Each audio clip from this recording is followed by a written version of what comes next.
And now, it's time for a Star Trek story.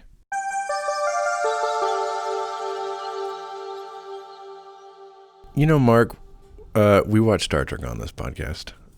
And so far, we have been on a forward trajectory for this franchise. We started with the original series, animated series, Next Generation, Deep Space Nine, Voyager, and those are always the show that takes place next or after the last one. Chronologically, in universe. Forward trajectory.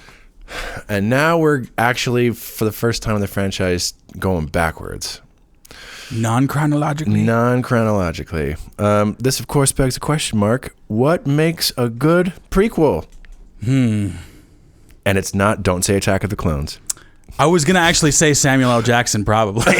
Mace Windu and his purple lightsaber is what makes a good prequel. Or Nick Fury, to prequel the Avengers. Like Samuel L. Jackson, it's a... Captain Marvel, yeah. Guaranteed, Okay. guaranteed. Oh, I think what makes a good prequel, that's interesting. I think probably it comes down to the justification of like why you're making the prequel.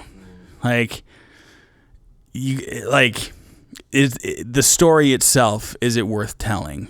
And if you can't answer that question with a yes, then it's probably not going to be a good prequel.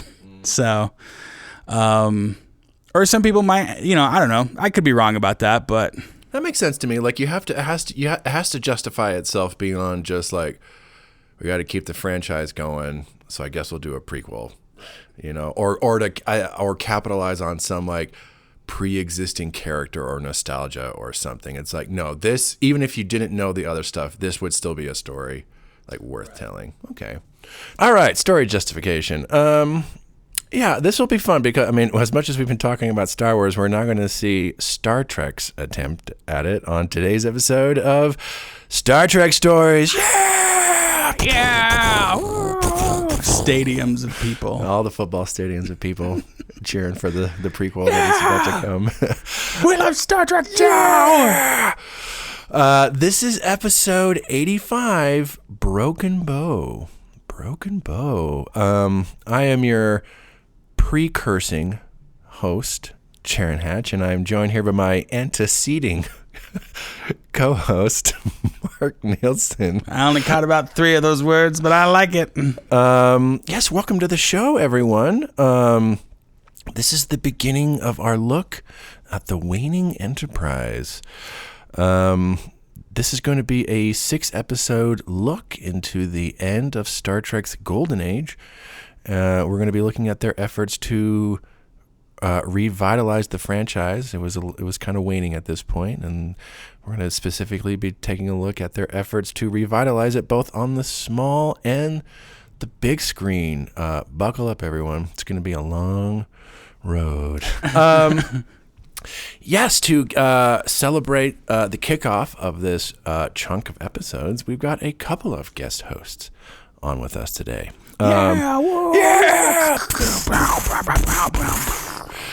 First off, we have a returning guest host sitting on the big, green, comfy couch. Back on the show, we have the very lovely, after a long while, Michael Gibson on the show. Yeah! Michael, welcome back to the show. Thanks for having me in. It's been a long time. Yeah, it has been. But actually, actual long time. It's not a reference to the show or the song. It's not a reference. Actual long time. Yeah, welcome. For those who are new to the show, Michael is a good friend of mine and one of my silly coworkers from Utah Symphony, Utah Opera. Yeah, we have a fun time. We do have a fun time. No work is happening at this point. It is just pure shenanigans down at the USUO ticket office. Last time you were here, Michael, we didn't watch Star Trek. We, in fact, watched Star Wars. Yeah. The other one, the other Star franchise. We watched Star Wars Episode 4, A New Hope, for our first Nerd Movies episode. And you came on as our casual fan. You had not seen it, I think, in a long time. Yeah, it had been quite a few years since I was probably a kid since I had seen it. Yeah. You grew up with the prequels. Speaking of the Star Wars prequels, I did, yeah. And I mean, as bad as they are, I do love them. There's a charm. Oh, yeah, that's the nostalgia is real. Yeah, that's probably all of it. Yeah.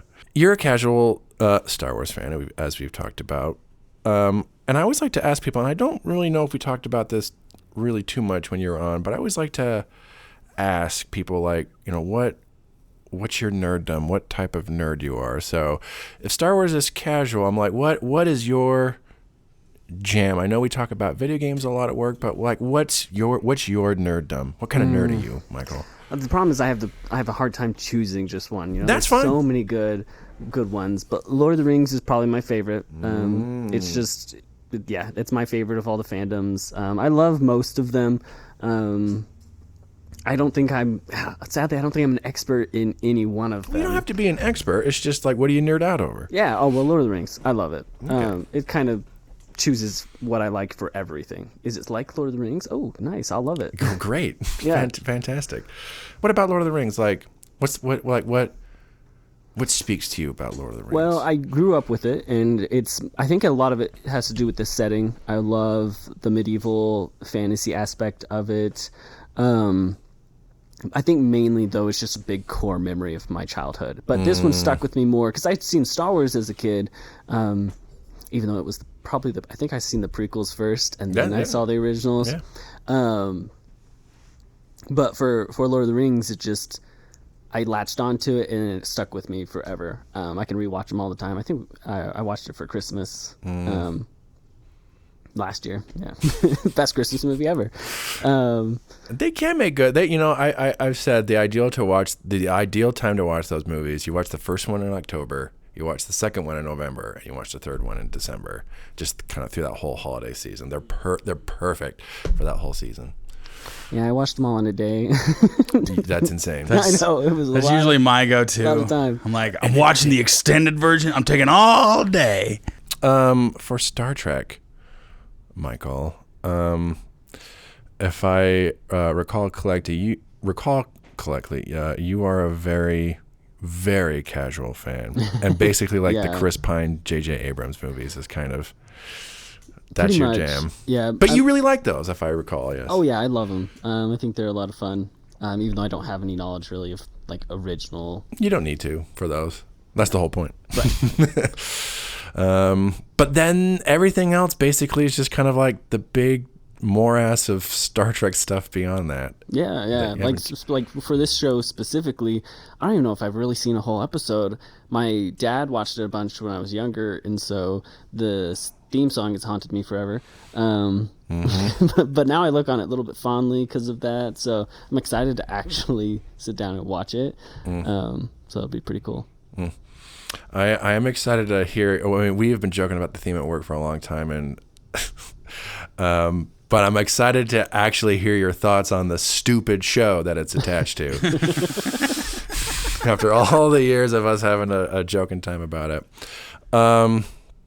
Just real quick, as a mostly outsider, what is your just fairly noobish perception or impression of Star Trek on the outside, mostly being on the outside? Yeah, I so far with the little bit of things I've seen and stuff, I'm growing more and more to like it. I think as older as I get, I like it more.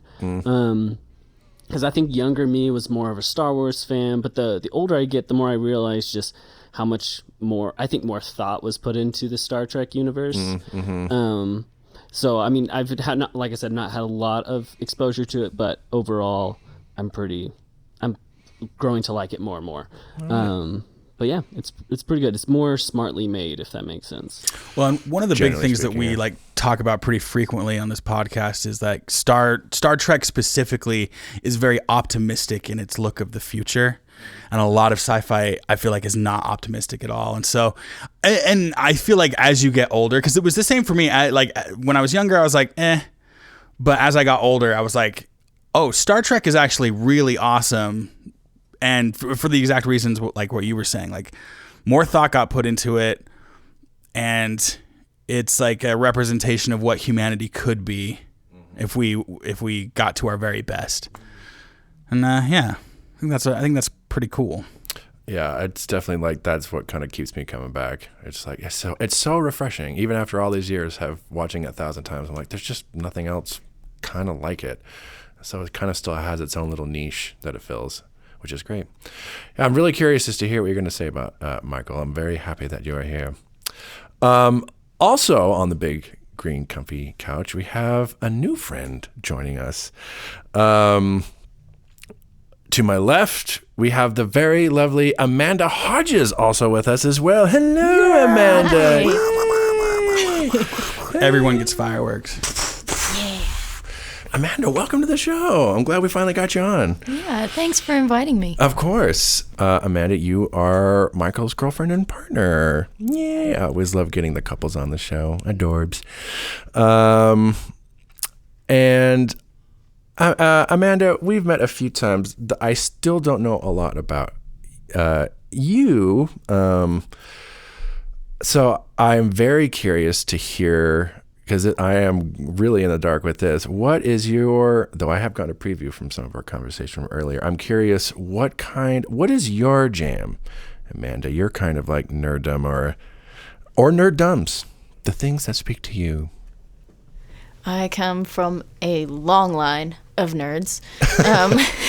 Going back. The nerddom is powerful with this one. Oh, yes. Very, very powerful. You have no idea. Michael got a glimpse of it when he came to my house for Christmas. Look of shock. The kind of zoom in, zoom out effect. I didn't know. But we have a little sign in our basement that is fantastic. It's also on a couple sweatshirts that we have. I never received my letter to Hogwarts, so I'm leaving the Shire to become a Jedi. So yeah, it's fantastic. I know, Amanda, that you have watched more Star Trek than Michael has, and I just learned that you have seen all of the Next Generation. So I'm curious, Amanda, like coming from a super nerdy family, what's your Star Trek story? What's your kind of history or connection with it? My mom only had me watch Star Trek Next Generation with Captain Picard, Patrick Stewart. So your mom was the big like Star Trek. Oh yeah, she's a Trekkie. Was it like Trekkie or like just TNG? Because some people are like it's just TNG, and then some people it's like, oh, I love it all. I think it was just TNG, but loved it. It's usually the dad and then sometimes the mom, but it's always one of the two. Like, what got you into Star Trek? My dad, my mom. Always. It's always like there's such a generational thing to it. That's so fun. Have you seen any of the other incarnations at all? I think I've seen a few episodes from random ones. I know that I tried watching Star Trek The Next Generation, like the newer one. Picard. Yeah. Yeah. I don't know names. I know faces, and that's it. What's the other Captain Picard one? Yeah. Yeah.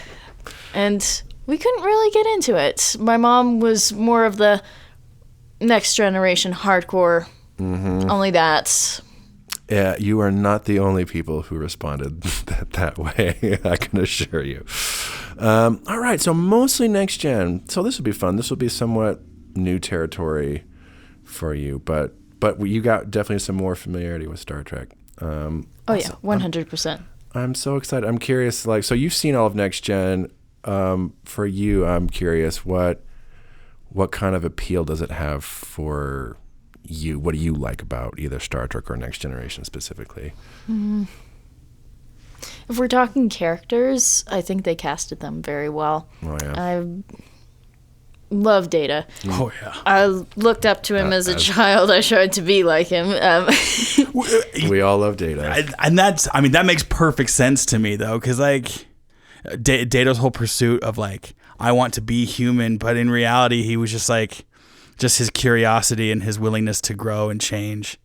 It's more human than anybody else in that show, or just as human as anybody else, really. Maybe not Worf. No, he's Klingon. he's Klingon. But I love Worf. Also, yeah, Picard, Data, Worf, not necessarily in that order. It's like it's everyone's favorite Riker, character. too. Yeah. Oh, Riker, Deanna. Riker stan. I love the Doc too. Right on. I'm very this will be interesting because like Next Gen was like the show that kicked off the whole like golden age of Star Trek, and then they did Deep Space Nine, they did Voyager. Enterprise is the show at the polar end of the golden age, like the last one they did during that whole stretch. So yeah, I'm curious as to what you'll think about this one. Well, if it's at least half as good as Next Gen, Generation, I think I'll be okay. Okay, yeah, It might be. it might be. It might be. Might be. What do you mean might be? It could be. Spoiler. Oh, Spoiler. To be fair, it's been a long time. It's been a long road. it's been a while. Before I get into it, real quick, I'm going to throw the question out to both of you two. What do you guys think? What makes a good prequel? And it's not Attack of the Clones, Michael. Yeah, I know. That second one in specific was rough. Anyway, honestly, I agreed a lot with what was already been said. Just like how necessary is this prequel, and then, but for me, I think the most important thing is, are they going to be faithful to it? Because most IPs, like you said, I feel like a bunch of it's a cash grab.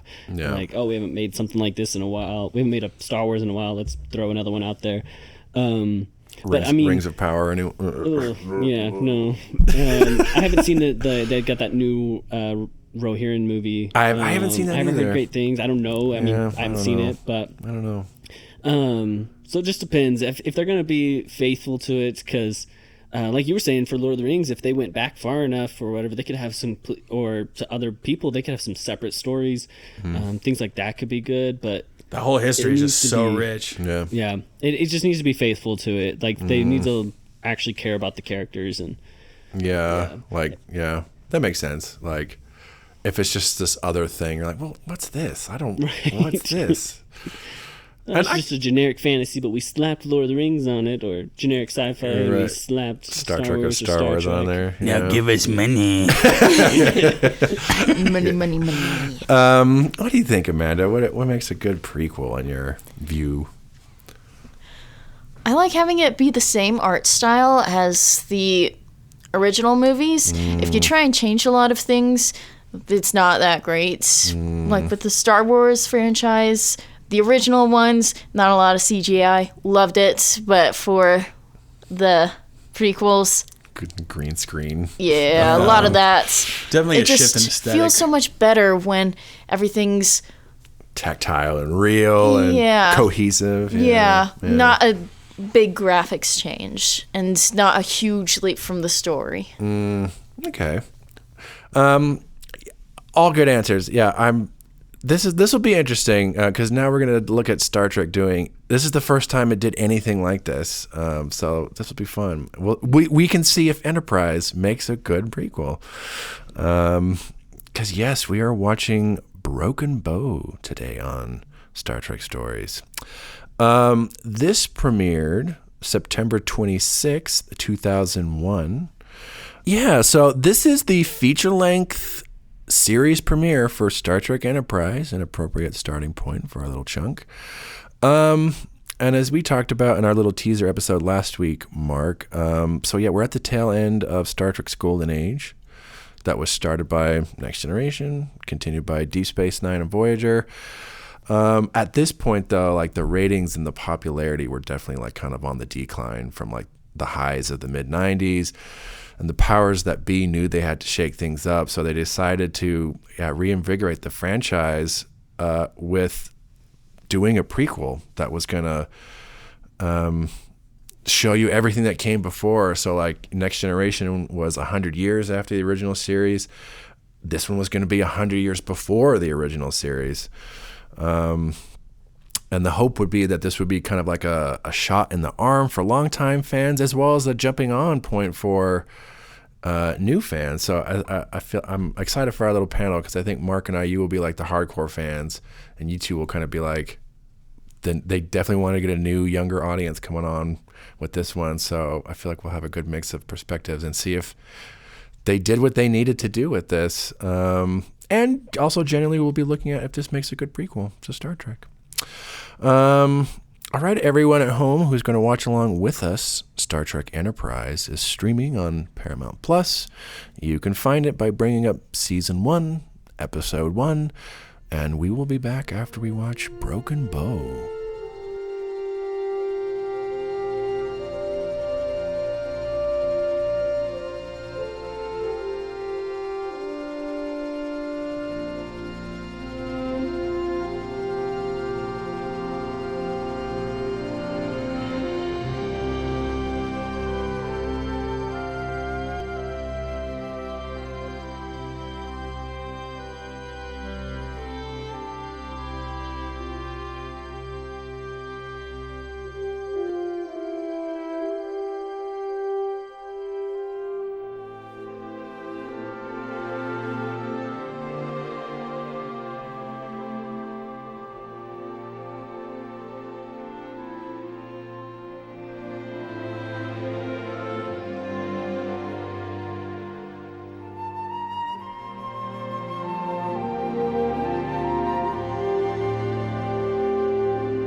Excuse me, is this man dead?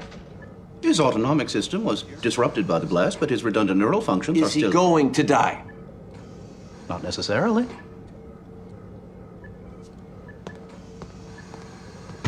Let me get this straight. You're going to disconnect this man from life support, even though he could live. Now, where is the logic in that? Klang's culture finds honor in death. If they saw him like this, he'd be disgraced. They're a warrior race. They dream of dying in battle. If you understood the complexities of interstellar diplomacy... So that's your diplomatic solution, to do what they tell you? Pull the plug? Your metaphor is crude, but accurate. We may be crude, but we're not murderers. You're not going to let them do this, are you? The Klingons have demanded that we return Klang immediately. Admiral, We may need to defer to their judgment. we've been deferring to their judgment for 100 years. John. How much longer? Until you've proven you're ready Ready to what? to look beyond your provincial attitudes and your volatile nature. Volatile? You have no idea how much I'm restraining myself from knocking you on your ass.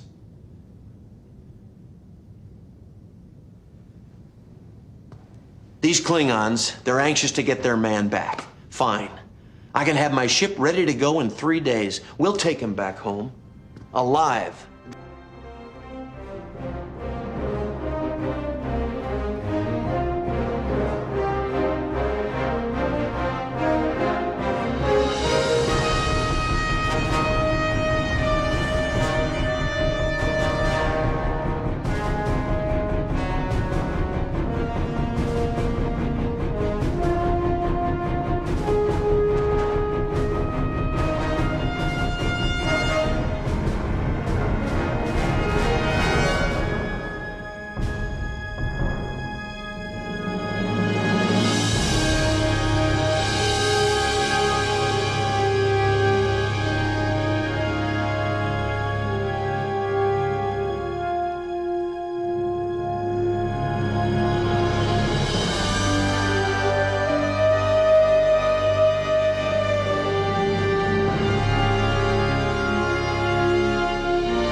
We just got done watching Broken Bow. In case you have never seen this before, didn't watch it along with us. So in this one, we've gone back in time in the Star Trek universe.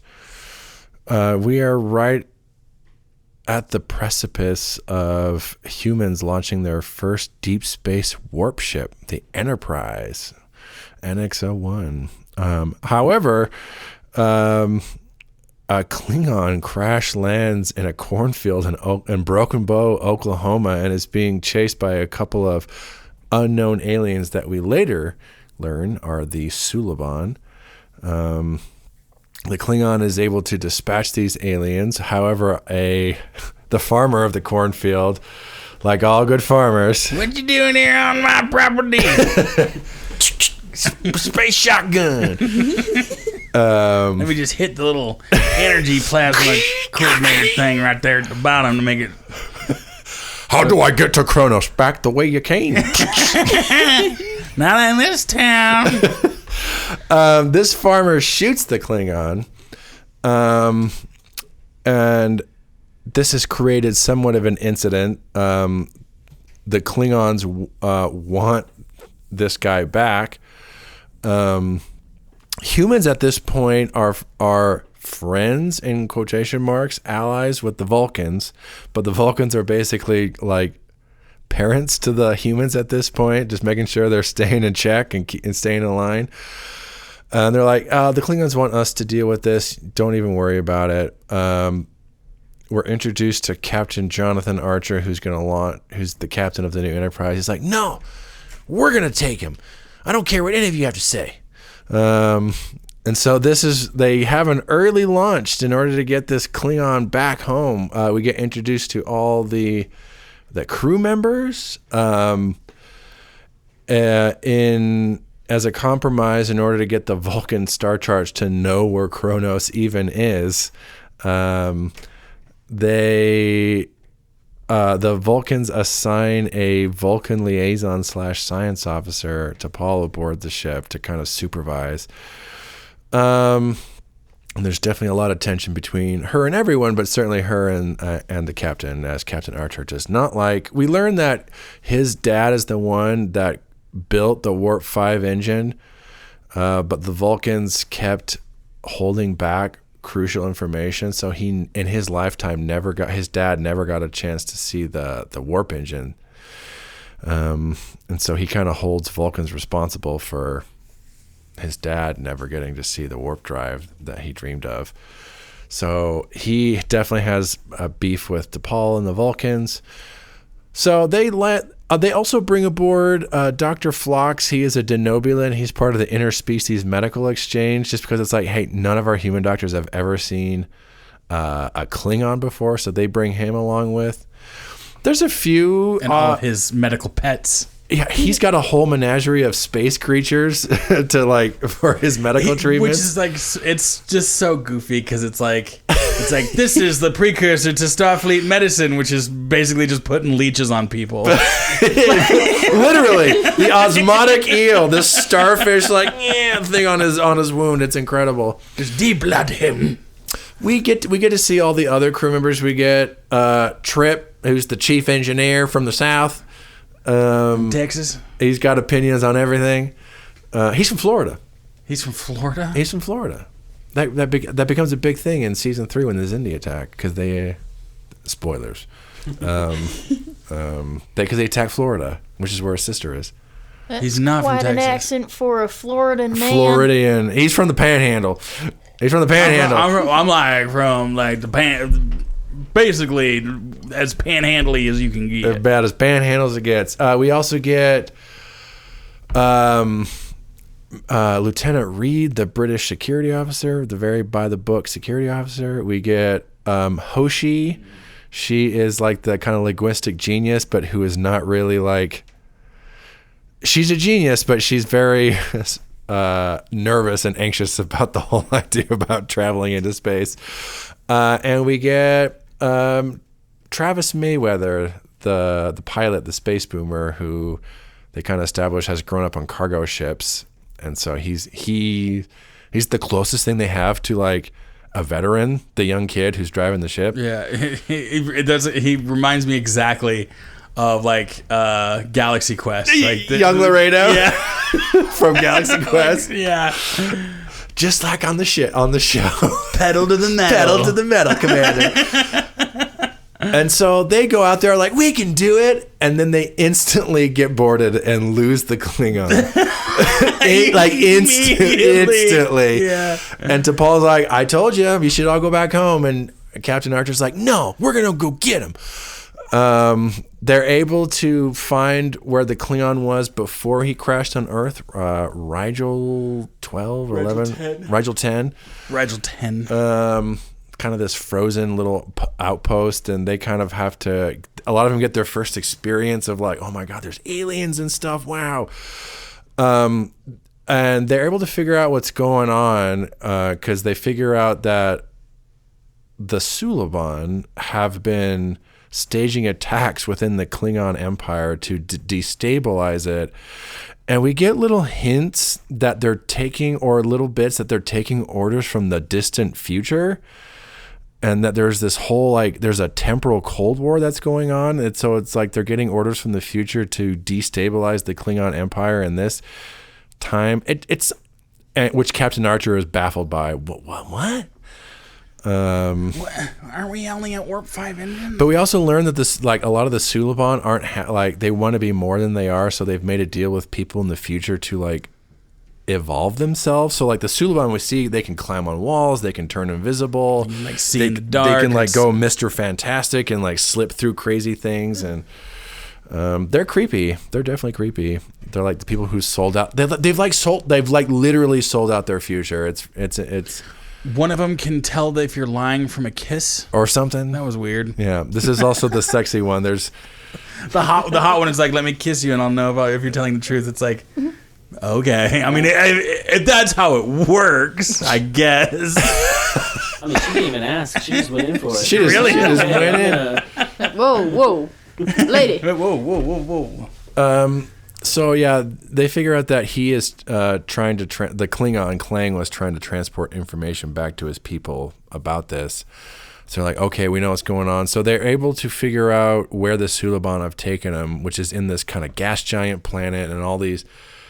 They have all these little cell ships that connect to like a big space station. So they're able to kind of infiltrate it. They are able to rescue Klang, the Klingon. Captain Archer gets trapped on there. He has one big last battle, the boss fight with the boss fight in the weird kind of like in the whoopee room, in the temporal time communication chamber. That's a trippy sequence. I mean, he literally dodges a phaser. Oh yeah, a phaser full blast. Matrix. It's Matrix. Awesome. It's time dilation, baby. Nobody understands it. No, but I know one thing. It looks cool. It looks cool, and you can dodge phasers. You can dodge phasers. They're able to get him out of there. They're able to take the Klingon back to Kronos, their homeworld, and give them the information they need and to stabilize the Klingon homeworld. And then instead of going back to Earth, they drop T'Pol off. And during all this, Captain Archer has learned to trust T'Pol, and T'Pol is kind of warmed up to the humans and seeing what they're trying to prove themselves and make it for the first time. And then they contact Starfleet Command. They're like, hey, why don't you just keep going? There's no reason to come back unless you feel like there is. And so he asks T'Pol and Phlox to stay aboard, and they start going off on their missions. And that's kind of that's where the note this ends on. We'll start with initial thoughts. Amanda, initial thoughts on Broken Bow. I really liked it. Yeah. It pulled you in, it hooked you, and I really like how they made it seem very similar in the art style to the Next Generation, you know? But like some earlier version of it? Yeah. Yeah. I think we were talking while we were watching during a break, but it's like they do a really good job in making it feel like a prequel, but while still making it feel like Star Trek and modern and everything. I'm like, that must be really hard to pull off, but I think they pull it off in this. Yeah. I thought it was really cool. What are your initial thoughts on the opening theme song? Well, now I know what you guys have been singing the whole time. So there's that. There is the theme song. The theme song. What's the funny thing about the theme song is it is almost single-handedly the thing that sunk the show. Oh, really? A lot of goodness. I mean, spoiler alert for down the road, but Enterprise does not end up being what they need to revitalize the franchise. But many of us are convinced, and I've heard people say this, like Simon Pegg from the Star Trek movies is like, I couldn't watch it because of the theme song. Yeah. He was like, no, I can't do it. And I'm like, I think that theme song, I remember when it came on as a kid. I'm like, here we go, new Star Trek show. And then that theme song played. We're like, and up to this point, it's been like these big, sweeping, orchestral, just and then just, yeah, exactly, beautiful stuff. It's been a long road. And I remember my brother Kai just like, what is this? What is this? It definitely feels a little country. I mean, they got a country boy on the show. And you know, it's been a long time, Cam. Getting from there to here. Getting around here. Now I got a Warp 5 engine, and my dreams are finally near. All right. You liked it. Yeah, I want to watch more now. Thank you. Okay. Thank you. Latched on. You know, that's all we can hope for on Star Trek stories for the noobs is to like watch more. We gotta have it. I need more of that Star Trek. Got my Star Trek fix. Michael, initial thoughts on Star Trek Enterprise, Broken Bow. Yeah, I thought it was pretty good. It was kind of a fun, goofy episodes. What I like a lot is it kind of felt just like a full movie, which was nice. Honestly, like if I stopped there, I'd be happy. You know, I got setup, climax.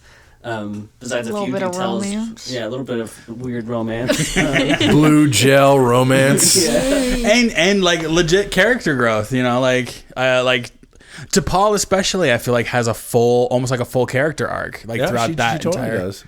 But so does Archer. Yep. So both of them. I liked the characters. I wouldn't say the cast is amazing. Like when I see them, I don't be like, wow, I really like this person as them. But overall, I enjoyed them. I thought they were fun and they did well in their parts. We were talking about this during the movie. I did really appreciate the visuals. Even though this is a 2001 show, it was honestly some better visuals than we got in like the prequels to Star Wars. It looks great. Yeah, it looks real good. The fights were good. The space, everything in the space was really nice too. So I enjoyed it. Yeah. All right. Positive feelings from the newbies on the couch, the very audience they're trying to get. Mark, us the hardcore fans coming in now. Your initial thoughts. You know, watching it again, it reminded me why I binged it when I first watched it the first time. Like, because there is a lot of good things that are in this first kind of adventure with this crew. Is the episode perfect? Like, no. I mean, there were moments that we were just goofing on the writing and the story in general, because it's not perfect, but you know, nothing ever is, and the things that are good about it, I feel like far outweigh any of its flaws, including the opening theme song. Including the opening theme song. You know, because it just depends on how much you watch it, right? That's true. I mean, but you know, and I can imagine for people who are watching it on TV and could never skip the opener, like it would kill the show. You had to watch it, but or change the channel or mute it. But I remember just like every time, just like. And sometimes it'd be like some of the most dramatic stuff, just like, oh my God, he's dead. Dude, it's been a long. You're just like, well, but now, like, and especially for people who have never watched it before, because like I just can't get past the theme song. It's like we literally live in an age now where it's like skip intro. You can skip the intro. Yeah, there's like an option that pops up to skip the intro. And so if that's the only thing holding you back, I say just skip that intro and really enjoy their attempt at revitalizing the fandom. Yeah. I like, my headcanon is that streaming services invented the skip intro button because of this show. People are never going to watch it unless we let them skip the intro. We like I said, when we kind of pause for a second, this episode to me is especially on the podcast, we've been watching the Golden Age stuff. We watched a lot of Next Gen. We watched some Deep Space Nine. We watched some Voyager, and they're all different from each other, but they all have like a style and a feel to them. And watching this is kind of a trip after watching all that stuff. And I think for me, this is not my favorite Star Trek premiere. I still think Deep Space Nine has the best. Yeah, like it's like cry-worthy. Like head, both your brain is exploding with like they're using like time to talk about trauma, and you're like, what is happening? Like, so I think Deep Space Nine has the best premiere. I might give this number 2 after it. I think it's paced really well. I think it's really exciting. I think it looks great. Like we were saying, like I think this looks better than some shows that come out now. Like some of the visual effect shots in this for 2001 are incredible. The show looks really good. I think Voyager has a good intro too.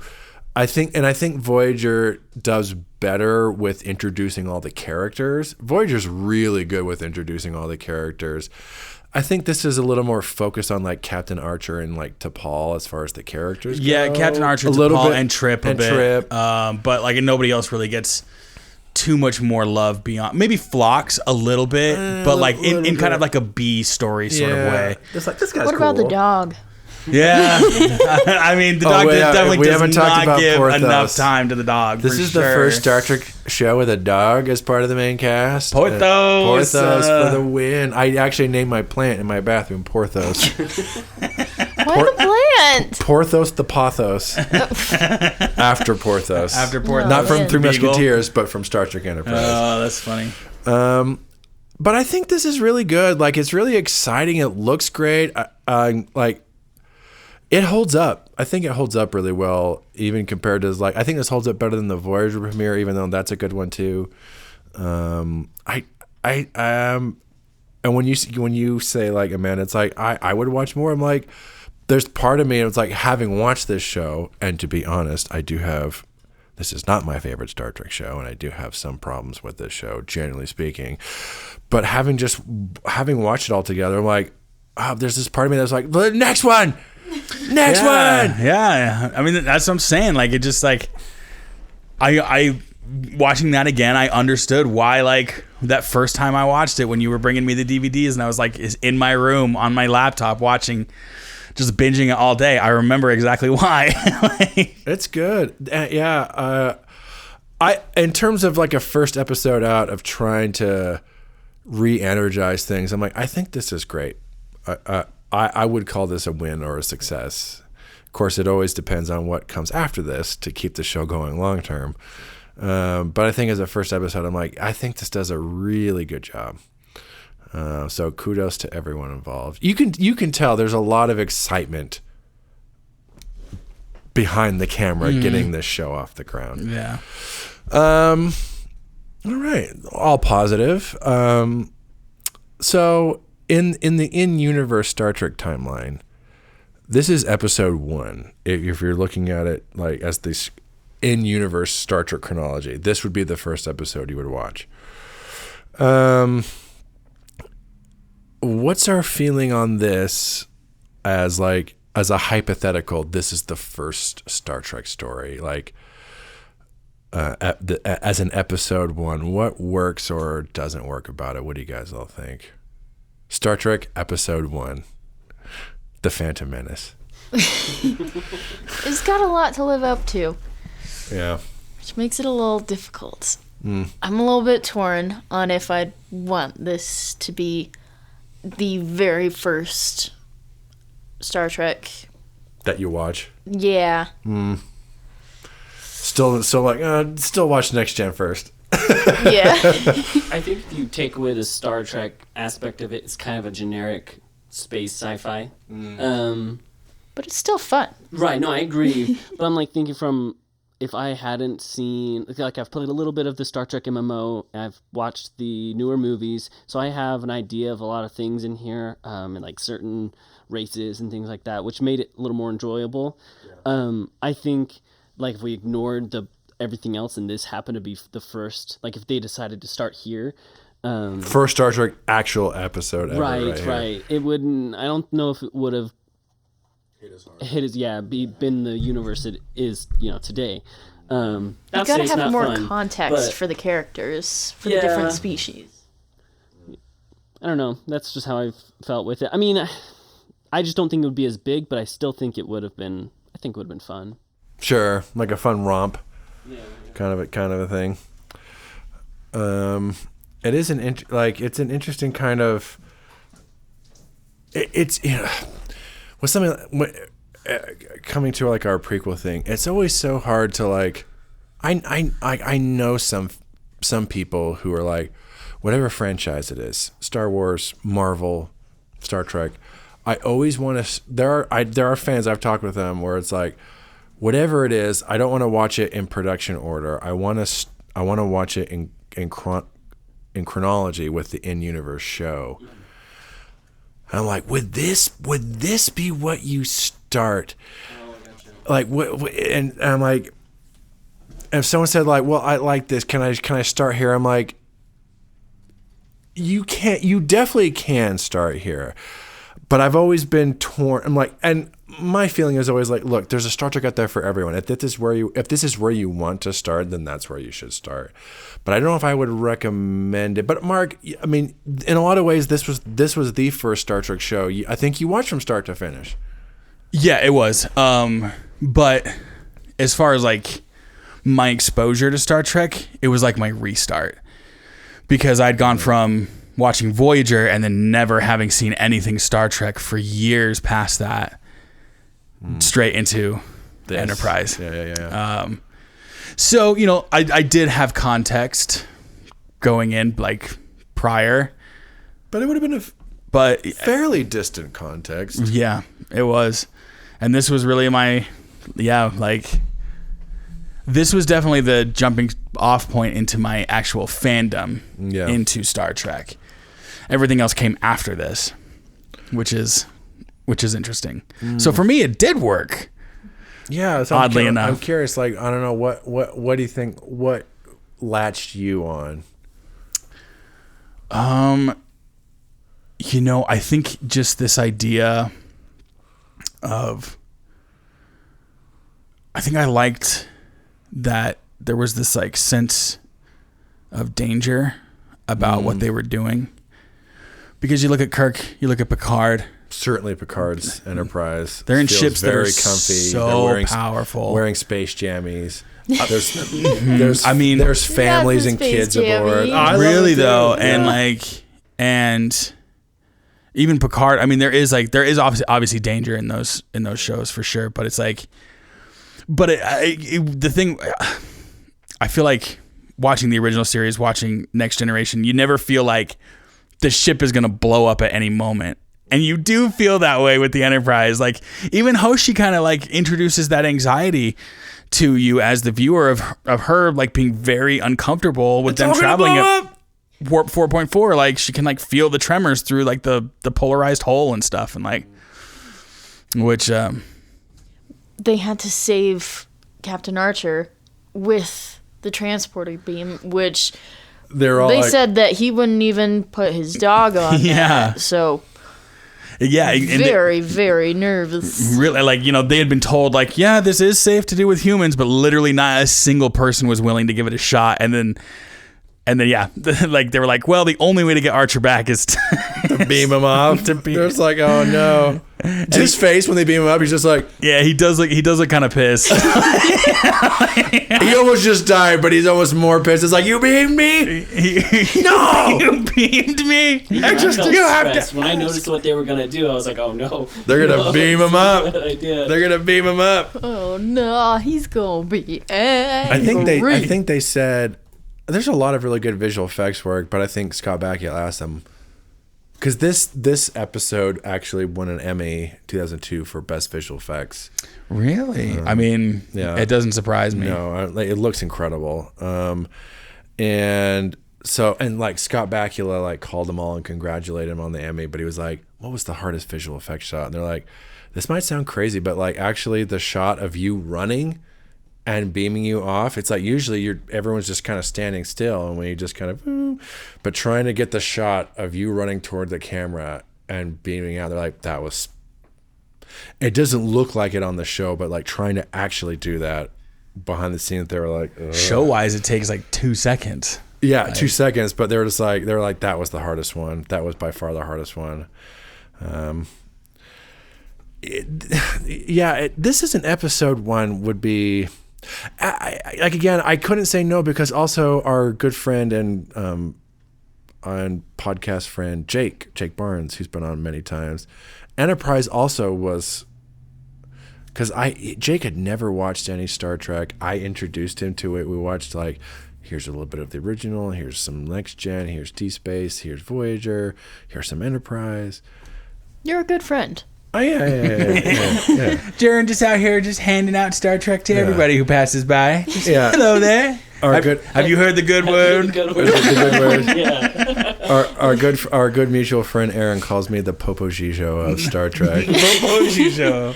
If you're very good, I will give you Star Trek The Next Generation Season 4 for your stocking. But if you're very bad, I'll give you Star Trek Picard Season 2 for your I'll stocking. give you all of Discovery. I'll give you Star Trek Discovery Seasons 1 through 5. I forgot Jake started with and so Jake got into it. He's like, what should I watch? I'm like, it's whatever you want to watch, bro. And he was like, I think I'm gonna watch Enterprise. And so that was the first one he watched. It didn't end up being his favorite, but that's the one that got him into it, was Enterprise. And so I'm like, I don't know, maybe Enterprise really is a good place to start. I mean, like, it's still like, this is like a 25-year-old show now, 24-year-old show. That's crazy to me. It still looks great. It still holds up. Well, and I do think they also capture a little bit of that trifecta magic that like the original series has with like Kirk, Spock, and Bones. It's like there is a little, like, that's why the focus is so heavily on Archer, T'Pol, and Trip in a lot of ways, and the way that they relate to each other, because Archer and Trip are basically like best friends going into it, and then T'Pol comes in, and they both have very similar yet different feelings about T'Pol. Yeah, it very much is kind of like Archer's Kirk, she's Spock, and Trip is Bones. Yeah, kind of a different kind of like modern recontextualization of them, but it is kind of going back to that kind of old. I think the show, I mean, I'd be curious to what you guys think. I think the show sets those three up pretty well as like, these three might be fun watching going forward. I'm curious as to what you guys think. Amanda, I know you've watched some original. Michael, you've seen the Chris Pine versions of the original. Chris Pine. Sorry. Chris Pine. No. We're Chris Pine. We're Chris Pine fans here. Yeah. Who is no it? need to. Best Chris. Probably. Best Chris is Chris Pine. I know, Michael, you said some of the characters, like, generally speaking, we're like, but like, what's your feeling on like kind of like the main three that kind of focus on Archer, T'Pol, and Trip? I like them. I'm hesitant with. I don't know their names very well. I know Archer. Trip is his best friend, right? He's the engineer, yeah. What's her name? T'Pol. Okay. I'm hesitant with her, but I like the chemistry between Archer and Trip. I especially liked the scene at the beginning where he's crashing into the ship, the bottom of it. Yeah. He scratched the paint. Yeah, you can tell they're friends. I like them a lot. She is cool, and I'm excited to see more growth for me to like her more, if that makes sense. Yeah, oh yeah. I think it's a good. Those are some pretty good characters. What do you think, Amanda, in terms of those three, kind of because spoiler alert, much like the original show, as this whole show really focuses on those three characters rather than the ensemble as a whole. They all get their moments to shine, but those three, this show really heavily focuses on. So, what's your feeling on them as like a little trifecta? Controversial opinion here. I really like T'Pol. Oh, really like T'Pol? Yeah. Okay. I don't think that's controversial at all. Yeah. I mean, like, she's there's something smart, logical, but she's kind of changing a little bit. Yeah, but there's also something, I don't know, even just Vulcans in general. There's something just so fascinating about about them. Pun intended, of course. Pun intended. Pun intended, of course. But like, I don't know, because they are just like the opposite side of like the humanity coin in a way, of just like shutting off your emotions. Like what would humans be like if we delved entirely into logic? Very boring. Some stuff people do that's dumb is the funniest thing ever. I mean, literally, like in this episode, Archer like barged into like a surgery room where they were working on like a Klingon who they've met for the first time. He's like, dead. Is he gonna die? Is he gonna die? No, he's fine. Then we're taking him. And all the Klingon or all the Vulcans are like, did he just barge into the surgery room? Gloves. Excuse you, that was a corpse a second ago. What is it about that T'Pol that got you on board?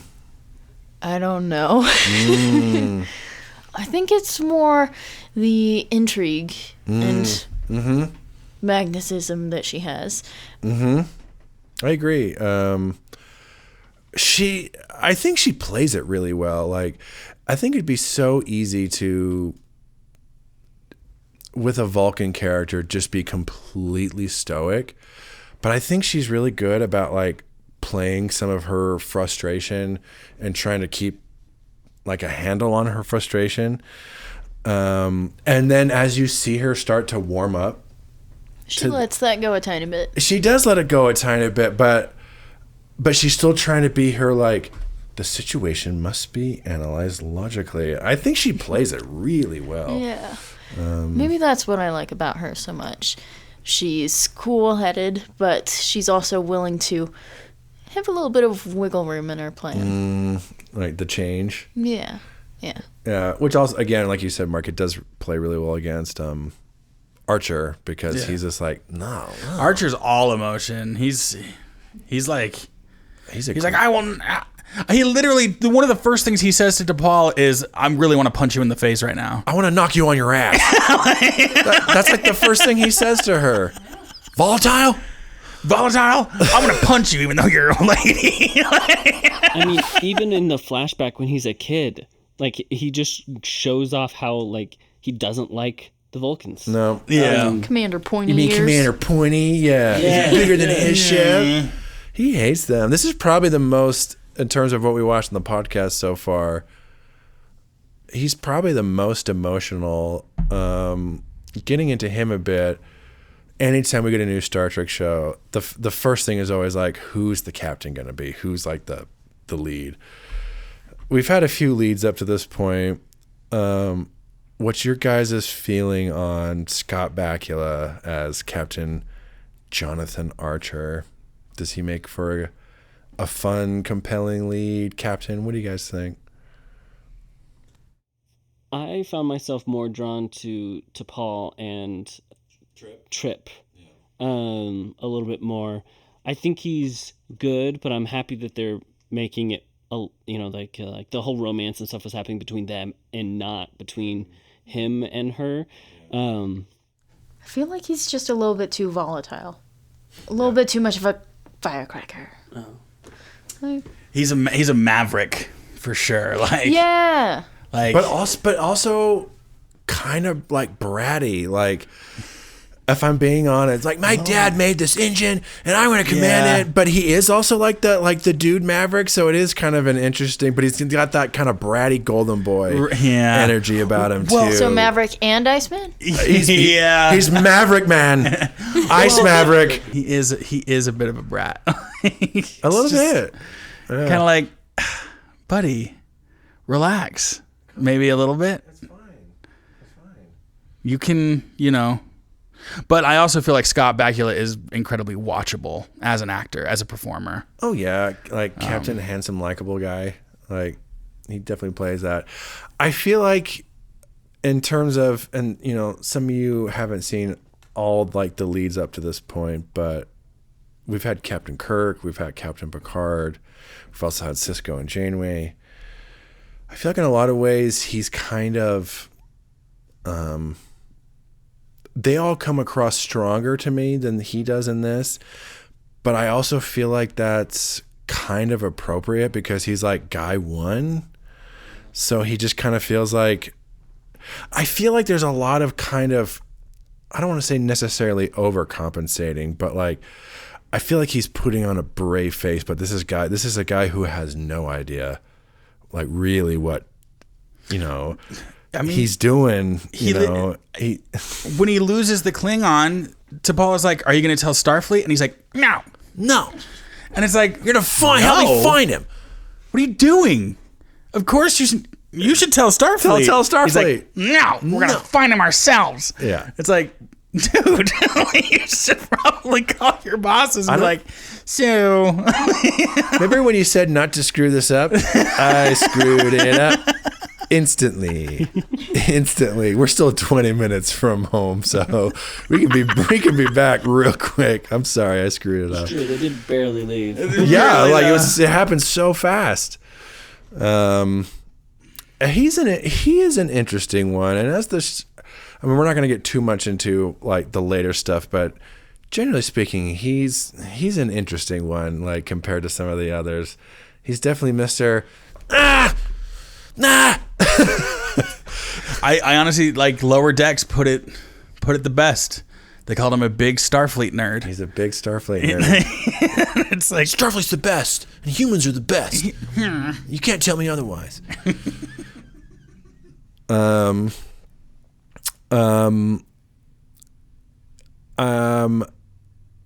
Does this make for, and again, some of us are a little more like in the lore and everything. Does this make for an effective prequel to Star Trek? What do you guys all think?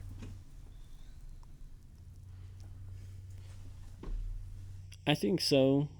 Something I was thinking about earlier as we were talking was just about how, and I'm realizing it more and more as the more I think about it, how everybody in the show does a good job at showing that they don't know what's going on. You know, that this is the first time that they've ever done this.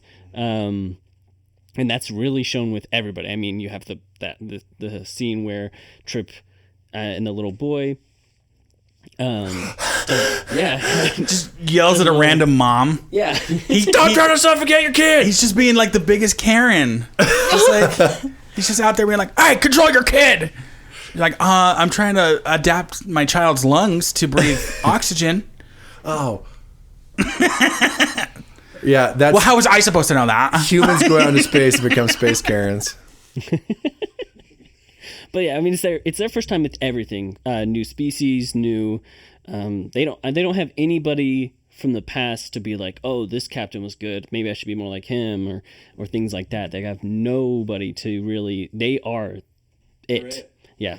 So I like that a lot. So I thought it was a pretty good prequel, as at least through the first episode. What do you think, Amanda? I mean, you've watched like Next Gen.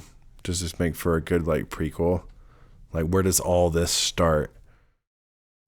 I feel like they should have made the enemies, you know, the ones that can do the weird stuff. Suliban. Yeah. I feel like they should have made them into a different race that we'd see in later shows. Like the Romulans. Oh, interesting. Like something. Yeah.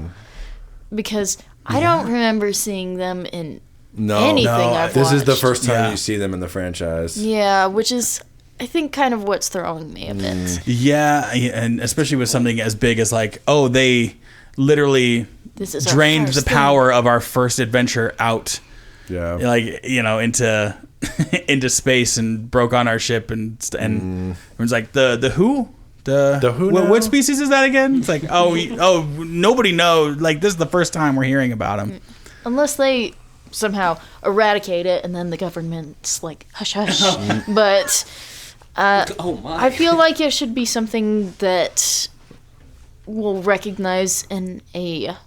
Almost like if, like, instead they made, like, the Klingons the actual, like, antagonists or something. Yeah, or as Michael said, the Romulans. Yeah, the Romulans. Yeah. Because those are kind of the bad guys, most of them. Evil. Yeah, evil, something evil more workers. recognizable, and I think that I would feel a little bit more comfortable with it. It's like a prequel, but it's like, who are these guys? Yeah. I need something that ties into the main story just a little bit more. Well, and I wonder if that's like when they were writing it, I'm sure whoever like came up with the new species was like, it's like, oh, I have this idea for a new species, and then we're like, well, like, how do we tie it back in? It's like, well, let's just add a Klingon into it. It's almost a little bit how it feels. It's like we have this cool idea for this like genetically enhanced species to be like the villains of this particular arc. Yeah. It's like, but nobody's ever heard of them before. But why don't we just throw on a Klingon in? A Klingon. And, it's tricky. Like I can imagine the writers kind of be like, what do we do for the bad guys? Like, because you are doing a prequel, but you're also doing a new Star Trek show, and Star Trek's they always introduce a new bad guy or like a new kind of antagonist. So it's like, what do we do? And it's like, I can see on some level, it's like, well, 200 years from Next Gen, it's like, who knew what they were dealing with? It's like maybe we just haven't talked about them yet in Star Trek. Part of the other thing about them, and we'll talk about this a little bit, because there is a weird kind of timey-wimey plot aspect to this. And this makes a little more, like somewhat of a spoiler, this makes a little bit more sense as the show goes on. I say little bit. But there's this whole like temporal Cold War thing going on. And they say like these people are getting their orders from the future.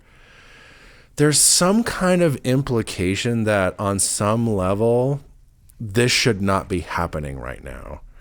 And as the show goes on, there's kind of more implication. It's like, oh yeah, the timeline right now is kind of being screwed with.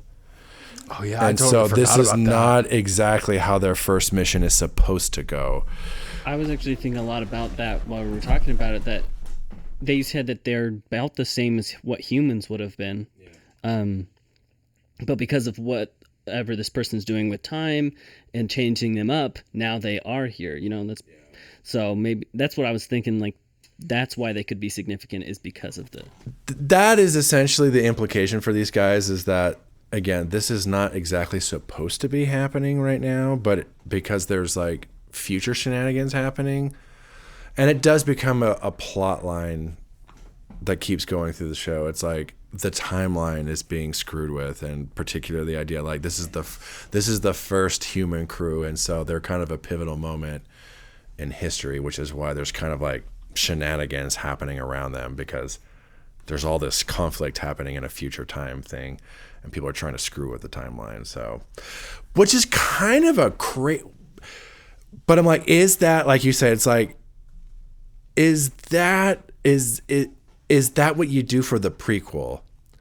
Like this kind of like, there are future people kind of screwing with the Star Trek timeline. Is that what you do for the prequel? I don't think they should have, because the more I'm thinking about it, I'm like, now it just doesn't make sense. Is this time travel changing what the original timeline would have been? Or is this what the original timeline would have always been? Yeah. Oh, don't say that. That's making my head hurt. It's wibbly wobbly, timey-wimey stuff. I just now have this image in my head of just Archer talking to like other species, like other captains of different species, being like, yeah, and then the Suliban, they came onto my ship and they stole, and they're like, who? The Suliban? The guys who were just like hanging out in their mud? The spongeheads? Like, the spongehead people? Really? Those guys?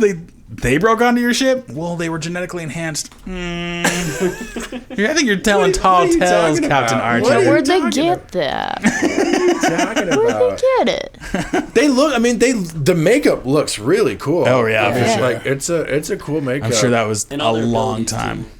Like the invisibility and changing your face and things like crawling on the walls. Yeah. They're creepy. I thought that was pretty cool. They're creepy. I will have to say, and once you hear it, you're like, they're called the Suliban because they're like, they were inspired by the Taliban. Oh my god. And they were like, what if we did like space terrorists? And it's the Taliban. No. 2 weeks after 9/11. I mean, they have nothing to do with 9/11, but it's like, it's instead of the Taliban, it's the Suliban. I came up with a brand new species. They're called the Alcadians. The Alcadians. No. The Isisians. The Isisians. The Isisians. The sexy gel down sequence is hilarious. Like, and we talked about Mark. It's like one of the things they got for this show. It's like, we need you to make it younger and we need you to make it sexier. And the gel down, they say it's like, it's decontamination. I'm like, you're not fooling. Sure it is. Sure it is. If it was decontamination, they'd go they'd be rubbing their faces. Not let me go just below your underwear line with my while I'm gelling up your back. But no, we're not touching anything. It's so unsubtle. It comes across as more awkward than it does actually sexy. Yeah. It feels so shoehorned in there.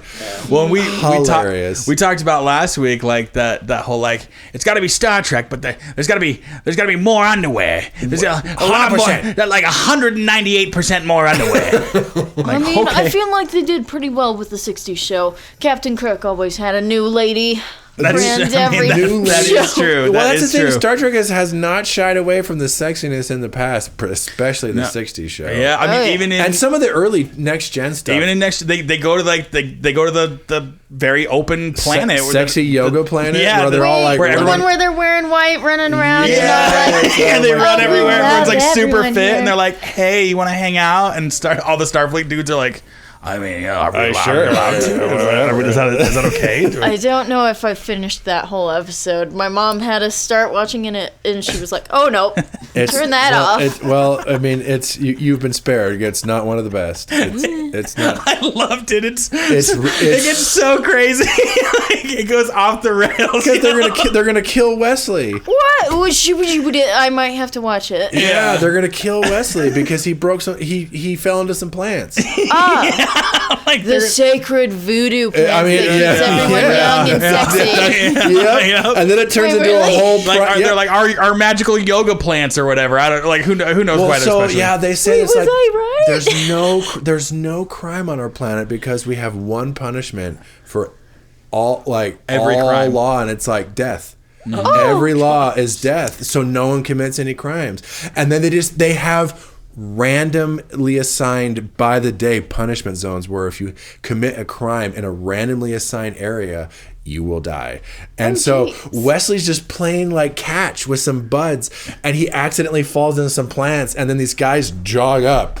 I'm sorry, this zone has been selected for punishment. And just pull out a syringe, and they're like, "You're gonna kill Wesley? They're gonna kill him right on the spot."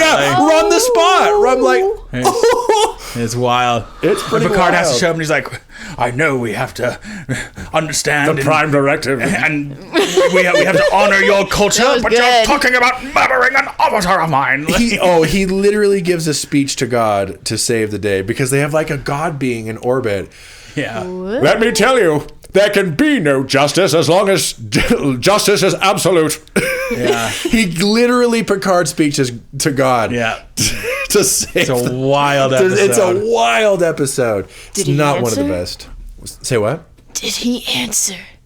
No, he just lets him beam up to their ship. Yeah. Oh. Oh, sure, whatever. If you don't stop me, I will take my crew. All right, it's you and me now. Let me see if there's any fun behind the scenes stuff before we wrap it up.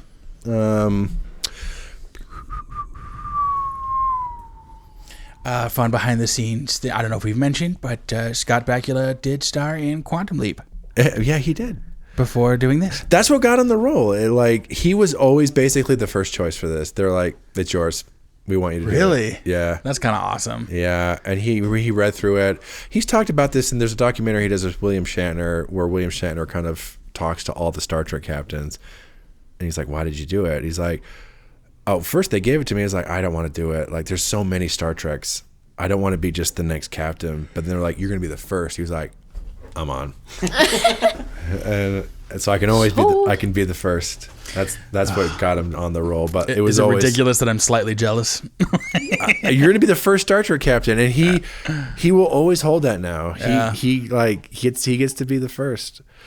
All all of the cast, they have all talked about how there was a lot of tension when filming this, mostly because all of the main cast, aside from like Scott Bakula, they were all pretty young and new and hadn't done anything like this before, so they were all like nervous, and there's like, I feel like I'm giving.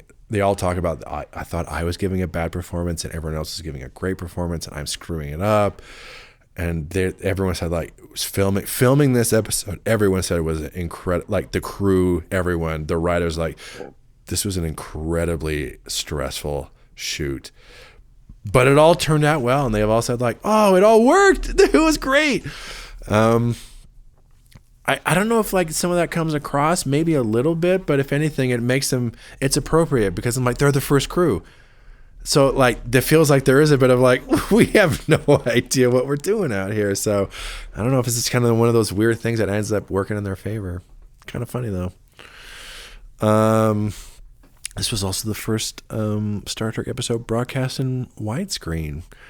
Up to this point, it had been like the classic, just kind of letterbox or just kind of like 4:3 or whatever, but they went 16:9 for this one, so it looks great.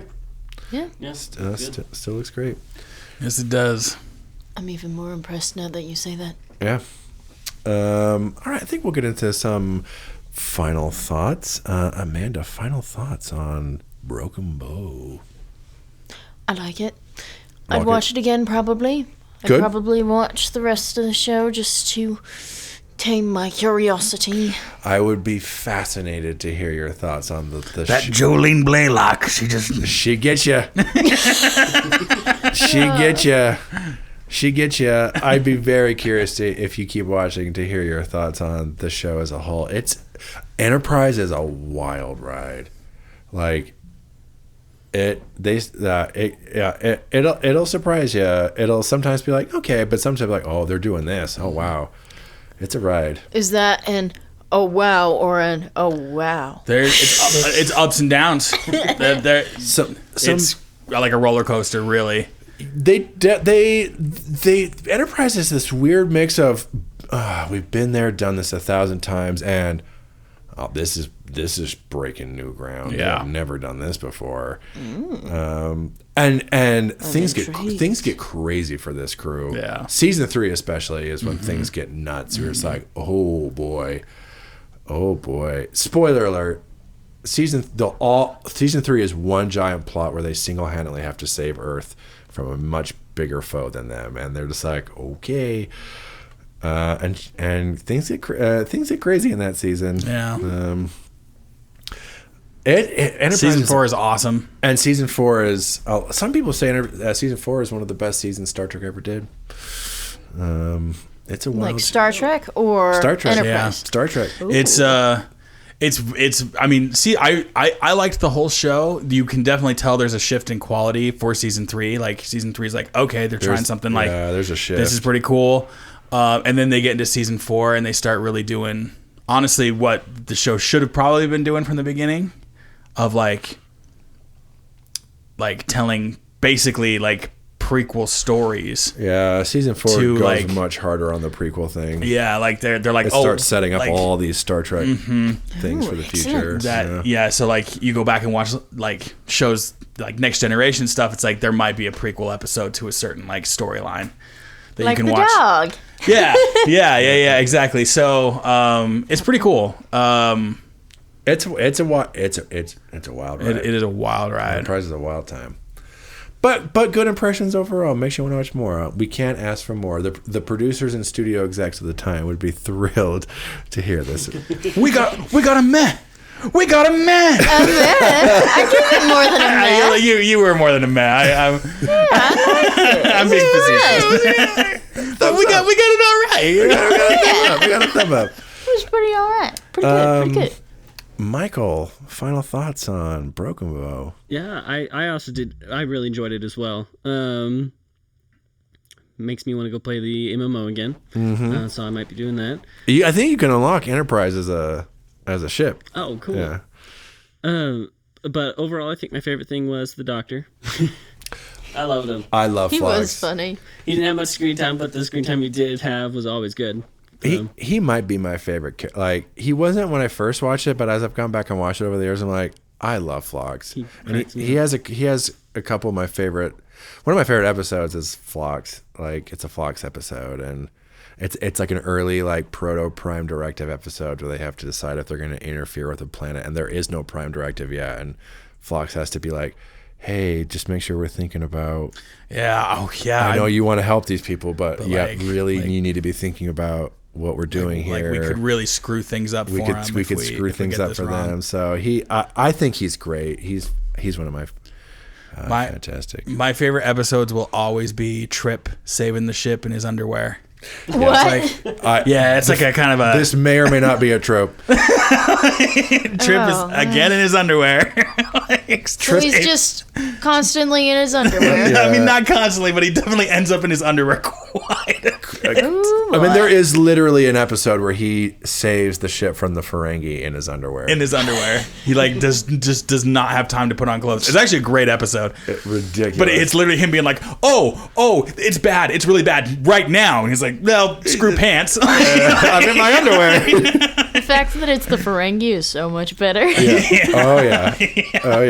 You got to get you got to slowly introduce all the races for the future. So we get a Ferengi episode. Hell yeah. Good positive thoughts. Again, the studio execs would be so happy from what's coming from the Green Comfy Couch. Mark, final thoughts on Broken Bow. Man, I'm just like, I'm geared up for the rest of these episodes that we're gonna do. Like, I'm geared up to watch the next few episodes. The next few. Like, I might even have to continue. It was just like, yeah. It's just, yeah. I mean, again, like, do I think it's the best Star Trek has ever been? Nah. No. But that doesn't make it bad. No, by any means. No. So, and it's, to be honest, like, it's better than some Next Generation episodes in the first two seasons. Like, the vast for majority. Sure. Like, it's already like starting at a higher quality than that. Oh, compared to Next Generation's first episode, this is light years better. Oh yeah, absolutely. Light years better which than is Next just Generation's funny to first think episode, about. Like, which is crazy. Yeah, like that first episode of Next Gen. It's yeah.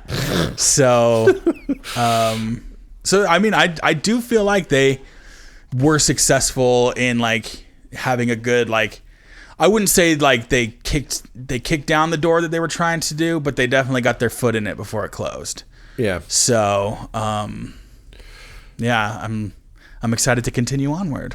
You know, me too. And I'm like, and I remember when this came on. I was in high school when this came on, and I was already a lifelong fan at this point. But there was an exciting energy just because, like, the last like 21 seasons of Star Trek were all like Next Gen, Deep Space, Voyager. They all take place in the same kind of time frame.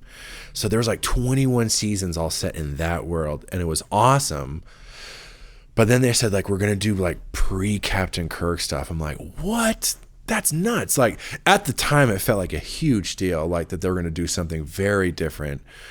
I think this episode has a lot of energy behind it, and there might be some, I think if I have flaws, it's like, it's a bit cheesy at times. It's a bit saccharine at times. But I think overall it really works, and like you guys, like, it makes you want to watch more. Like me sitting here, I'm like, it makes me want to, except for maybe the first episode of Deep Space Nine. This is probably the one that makes me want to keep watching to see what happens. I do get that from Voyager as well, but here I'm just like, I'm really, there's just an energy and excitement about it that I really like. So I really enjoy this one. Not my favorite premiere, but I might give this the number 2 slot for the premieres. Yeah. With Voyager real close, because I think Voyager also has a good premiere as well. No, I think that is an apt assessment. It's I feel like they did a really good job. So. I do think this is also the last. This was a tradition at the time. These kind of hour and a half long, big splashy premieres, but I think this is the last one they did. None of the modern shows have like this big 1.5-hour premiere. So I think this is like the last one in terms of these big kind of double length first episodes. This was the last one they ever did. I feel like that whole idea is kind of it was kind of something that was done in like the late 90s, early 2000s. Like I think of like Joss Whedon premieres, like Firefly and stuff, and them doing it's like fun, 2 like hours you said, and Michael. stuff. Like it feels like a movie. It feels like a little TV Star Trek movie, which as its own thing kind of works. Yeah, no, I thought it was. That's one of my favorite parts about it is that I could just toss in probably this first episode and be like, yeah, I'm good. I am interested to see what happens, but yeah, if I stopped there, I'd be like, fun movie. Yeah, you got a strong beginning, middle, and end, and you can kind of assume, great, they go on further adventures. But yeah. Cool. All right, everyone. Good thoughts all around. Our first episode was like 6. I will say that this, like, because part of what we're looking at, it's like they're trying to reinvigorate the franchise, and that's kind of what we're looking at here. And in this first episode, I mean, this had like 12 million viewers. Like, it had really strong numbers and a good critical response. So the first episode was what they needed it to be. So first one, they got it. Can they keep the trend going? But can they keep the trend going? That's the big question with this show. All right. Thank you, everyone, for coming on and talking about Broken Bow. Silly little Star Trek prequel. Better than I'll say it. Better than the Star Wars prequels. I'm going to say it. There are moments in the Star Wars prequels that are good. I love that Jar Jar. Oh, no. Just kidding. I love that Jar Jar, and I hate that sand. It's coarse. It gets everywhere.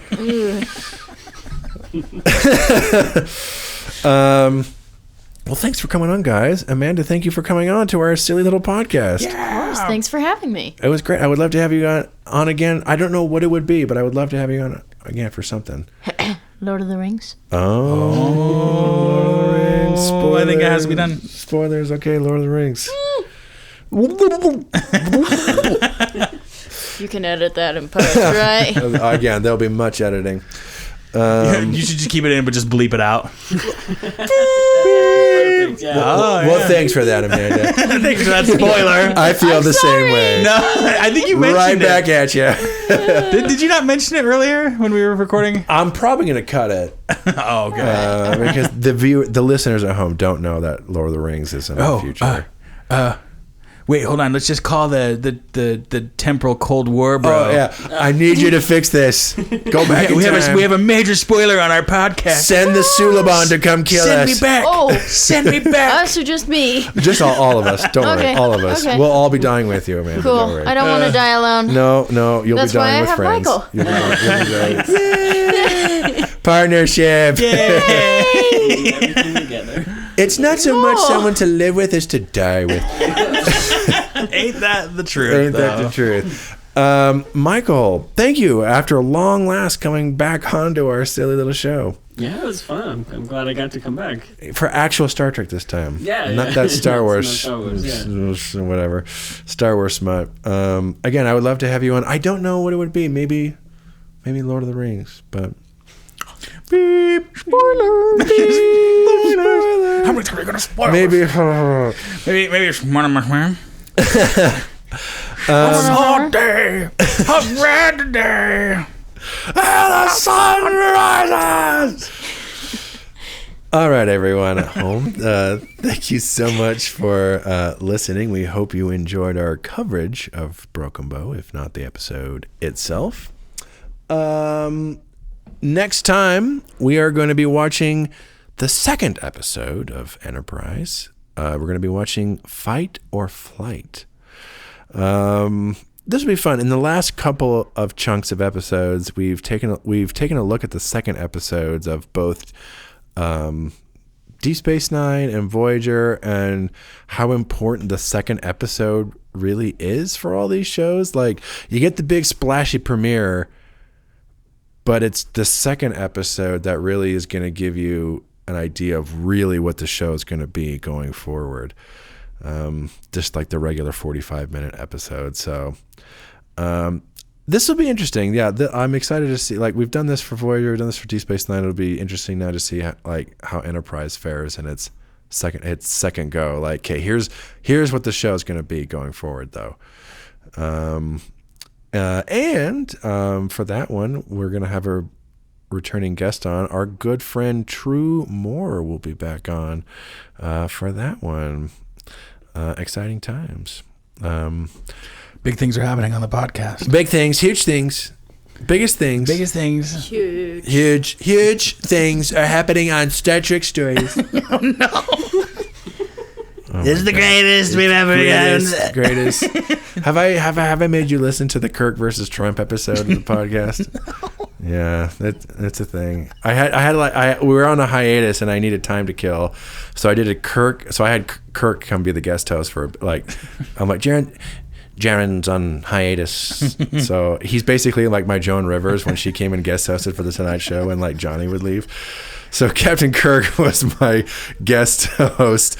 He did a Kirk and Spock episode. He did a Kirk and Picard episode. He did a Kirk and Cisco episode. And then he did a Kirk and Trump episode. Oh, my goodness gracious. Yeah, so Trump's been on the podcast. That's hilarious. All right, everyone. Thank you all once again. Amanda, thank you. Thank you. Michael, thank you. Thank you very much. Mark, as always, thank you. Oh, thank you.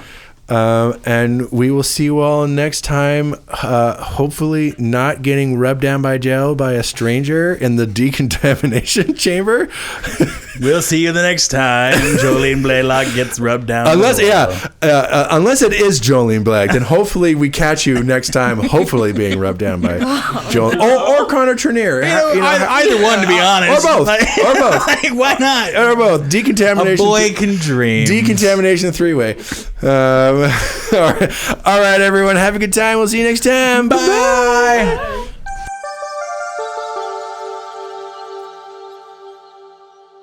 Thanks for listening.